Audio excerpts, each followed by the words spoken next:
Hey guys, Sean C. Phillips here, and welcome to another In the Car review. And that's why it's got the strange lighting. But I like to do these right after I got out of the movie. I just got out of seeing the new Amanda Seyfried movie, Gone. Now, I went into this, the trailers and those signature lines, She took my sister, she buried her in a hole, she did the same thing to me, I'm so scared, she's coming back, I'll sleep when she's dead. And all that, those signature lines that you see in the trailer a million times, you see in all the TV spots, all that stuff about her talking about the sister and all the things that are happening. It was okay. I for some reason I felt like her acting in those specific scenes was a little strange.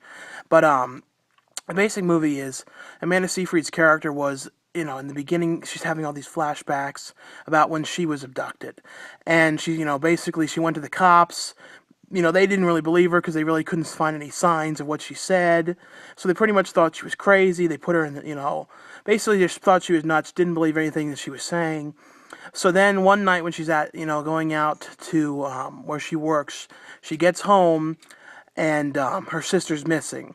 In her room, she doesn't see the sister, and basically she automatically thinks that the sister has been kidnapped, and it's the same person who did the same thing to her earlier, so she ends up going to the cops, telling them about it, and yet, they basically don't want to hear it, because she's basically in there daily, all the time, having things to say, and things like that, coming in there saying, every time basically someone goes missing or she sees something on the news, she's in there thinking it's the same person. So basically the cops don't want to hear it. They're sick and tired of hearing the thing. They basically just write her off as someone nuts. Because she, like I said, she's been in and out of the nut house, telling the same stories. So basically she's like, oh, well, if you're not going to help it, I'm going to find her.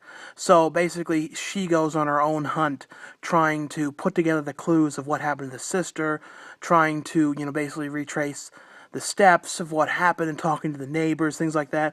Like some people say in these reviews I give too much away. I don't think I've given anything away. It's basically, you've seen the trailers. Took my sister, I'll sleep when she's dead, and all that over the topness. But I like Amanda Seyfried's a lot of her movies. I didn't like the Red Riding Hood. Chloe was good. Jennifer's Body was okay. I like Mean Girls. I don't know. This just wasn't that great. And a lot of people in it were kind of wasted, like Wes Bentley from 6 Feet, from American Beauty. This was like his first mainstream movie in a long time. And I thought he was pretty wasted.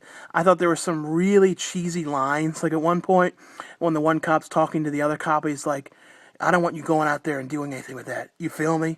And the way he says it, it's like, ooh, who would say that?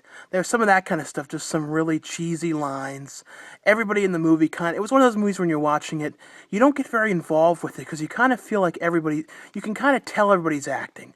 So there's certain movies when you, like these kind of movies, when you really get into it, you're like, wow, this is really, it really feels believable. This movie, very, very little amounts of it felt very believable at all. It was one of those real cliche, everything is kind of the same, everything is what you expect. I'm not giving away the ending, but there wasn't really much to it. Like I said, I'm not giving anything away. I'm just saying the whole movie was not that great. I think out of 5 stars, maybe 2.5, 2 stars. I think it's worth maybe, I guess I would say renting it, even though I don't really rent anything. I would say watch it on TV. I mean, you could see it. Just don't go into it thinking it's going to be any masterpiece or it's anything amazing, because it really, really wasn't. I am interested in hearing what all you guys think of it. But, like I said, I was really pretty let down with it. I thought it was going to be all right. I know the trailers didn't look that good. I thought, okay, maybe it's just not good trailers, but maybe the movie's going to end up being okay. Just really wasn't that great. Really, like I said, really typical. Not really much to the story besides what I said. It's just her trying to put together the clues and the cops not believing her. And then at one point, the cops are looking for her because they know she's causing trouble trying to find the answers. I don't know. Just basically check it out if you want to, but don't go into it thinking it's anything amazing. Anyway, though, thanks a lot for watching and for subscribing. And I should be doing a review of Wanderlust soon. I should see that sometime in the next day or two. Anyway, though, I'll see you guys later.